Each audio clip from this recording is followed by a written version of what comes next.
Hai guys, makasih udah mampir ke channel aku. Kali ini aku akan menceritakan sebuah kisah nyata mistis pendakian ke Gunung Lawu. Oke, sebelum ke ceritanya, jangan lupa enjoykan!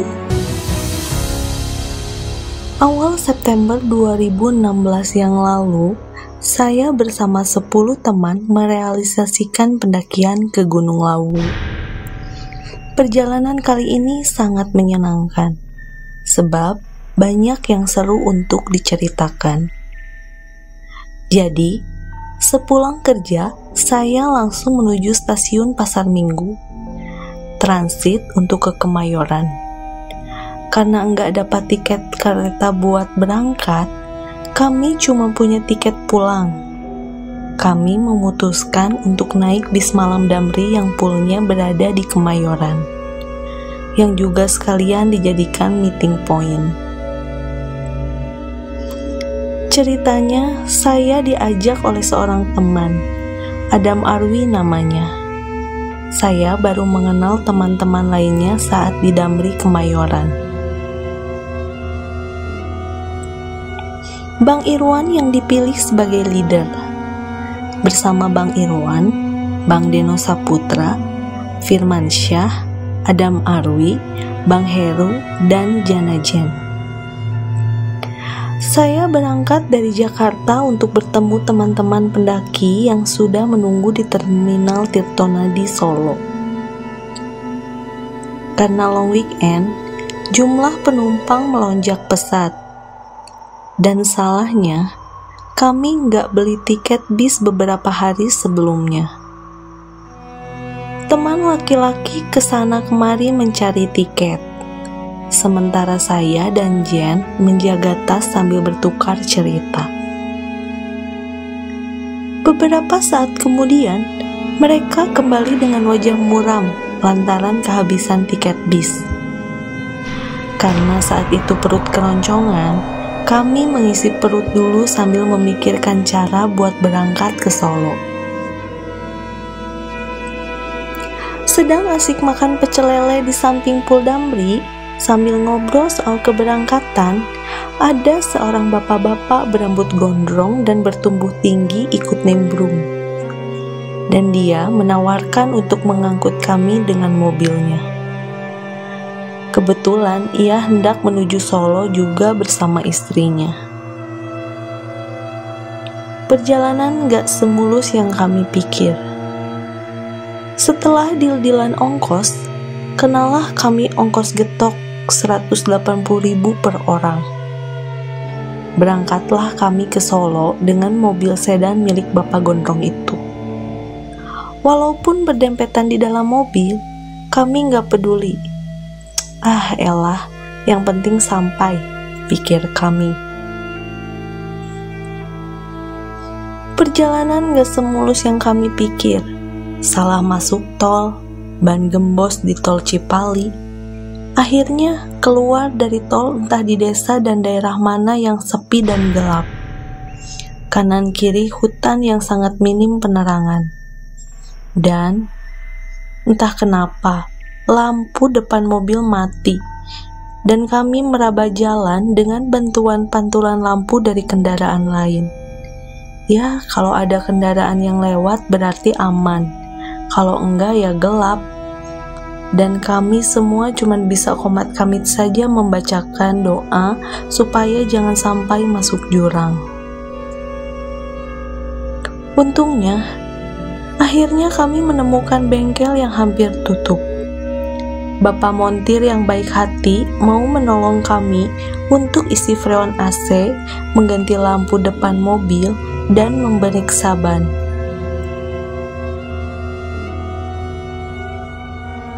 Ketika akhirnya kami meneruskan perjalanan, Bapak Gondrong lupa arah masuk pintu tol. Sebelnya naik mobil pribadi ya seperti ini. Waktu tiba semaunya.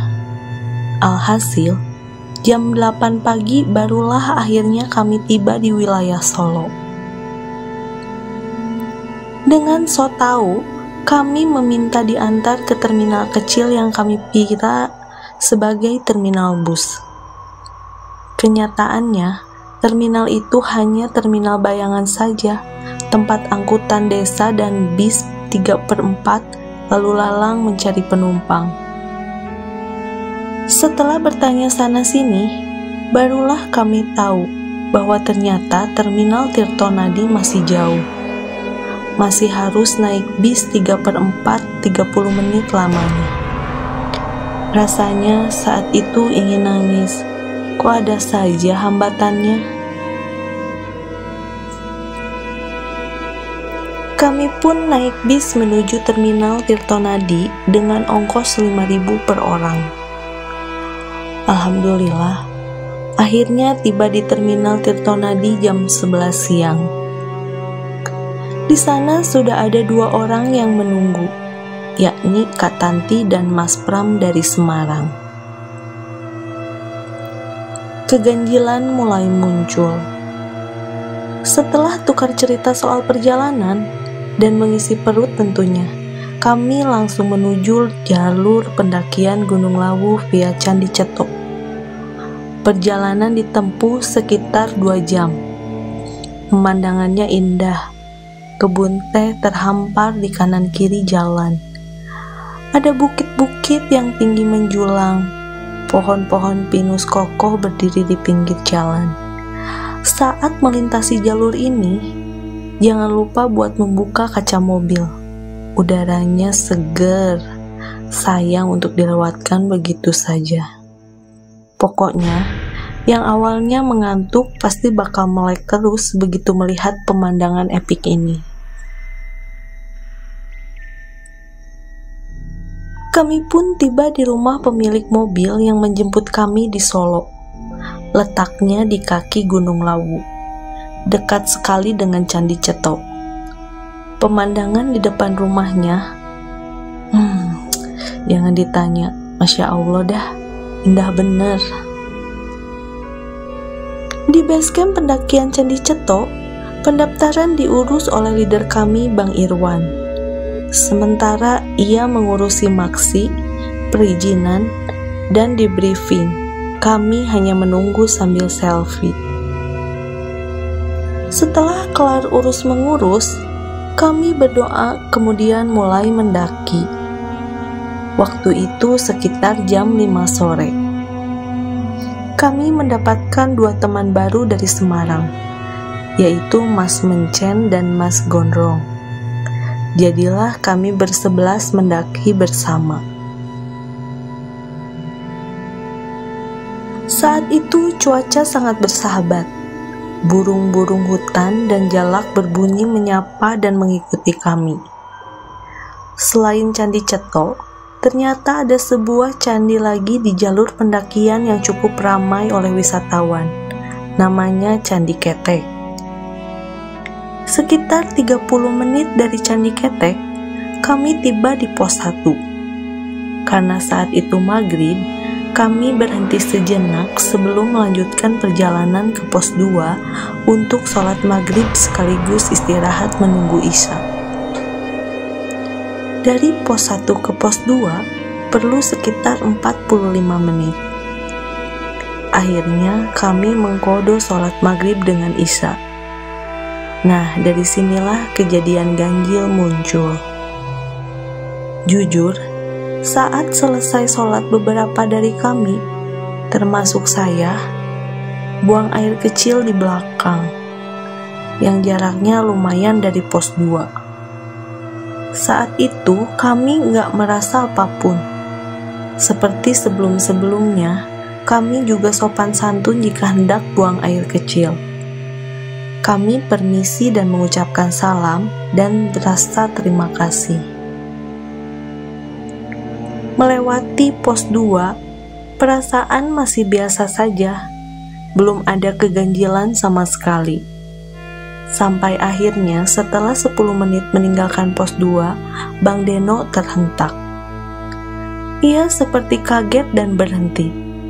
Tapi dia nggak bercerita apapun dan cuma melanjutkan berjalan. Kaki saya waktu itu terasa berat sekali. Susah sekali untuk digerakkan. Saya masih berpikir positif untuk enggak mikirkan hal-hal lain. Sepanjang perjalanan, saya melihat makhluk gaib seliweran. Banyak yang saya lihat. Namun, lagi-lagi saya mencoba berpikir positif saja. Setengah perjalanan, saya terus muntah-muntah. Akhirnya saya terjatuh. Saya dipapa untuk berjalan sebentar sampai pos 3 yang tak jauh dari lokasi saya jatuh. Di pos 3, teman-teman istirahat dan saya meluruskan tubuh saya sejenak. Lalu, saya nggak ingat apapun lagi. Namun, menurut cerita semua teman-teman pendakian, saya kemudian tertidur. Saat teman-teman sudah selesai masak mie instan, Adam mencoba membangunkan saya.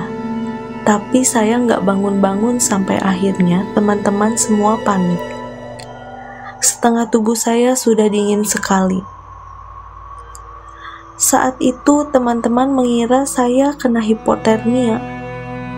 Lalu Katanti dan Jen mengganti pakaian saya, membungkus saya dengan sleeping bag, sarung, dan memeluk saya sambil membangunkan saya berulang kali. Namun saya sama sekali nggak bereaksi. Menurut cerita teman-teman, napas saya hilang timbul dan tipis sekali. Badan saya juga sudah dingin dan wajah pucat sekali. Teman-teman sangat takut saya kenapa-napa. Katanti dan Jen menangis membangunkan saya. Teman-teman ada yang membacakan surat Yasin sambil terus berusaha membangunkan saya. Sampai akhirnya, Bang Deno memegang dan memeluk saya. Karena dia juga tahu hal-hal gaib, dia bilang ke teman-teman kalau ada yang mengikuti saya. Bang Deno terus mencoba membangunkan saya, namun saya nggak bereaksi. Beberapa kali juga dia memberikan napas buatan, namun tak ada reaksi juga. Akhirnya, entah apa yang dilakukan oleh Bang Deno, saya pun tersadar dan muntah berkali-kali. Saya pun kaget dan heran melihat teman-teman yang menangis dan tertawa lega melihat saya bangun. Saya cuma bisa melongo karena nggak ingat apapun. Tapi yang saya tahu, tadi saya mimpi bertemu 3 orang pendaki, seorang laki-laki dan 2 orang perempuan yang salah satunya berkerudung. Yang saya ingat, si laki-laki ini mau minta tolong kepada saya, sementara si perempuan berjilbab meminta saya mendengarkan ceritanya. Perempuan satu lagi hanya tersenyum-senyum dan berulang kali terbahak-bahak. Saat saya siuman, tak seorang pun teman yang mau bercerita. Kalau saya bertanya, "Pada kenapa sih? Ada apaan?" Mereka hanya senyum-senyum tapi bungkam. Karena sudah jam 11:30 malam, kami memilih untuk kemah di pos 3 saja dan menunda pendakian sampai esok pagi. Saat itu saya juga masih heran. Mereka menjaga saya seperti menjaga seorang narapidana. Saya satu tenda dengan Adam, Katanti, dan Bang Irwan. Walaupun mata belum mengantuk, mereka semua meminta saya untuk tidur. Pagi harinya, kami bangun jam 7 pagi. Setelah sarapan dan siap-siap, kami mulai berjalan ke puncak. Sebelum perjalanan dimulai, berulang kali saya dipastikan sehat oleh teman-teman. Dan saya memang merasa nggak kenapa-napa. Saya nggak sakit, apa yang harus dikhawatirkan?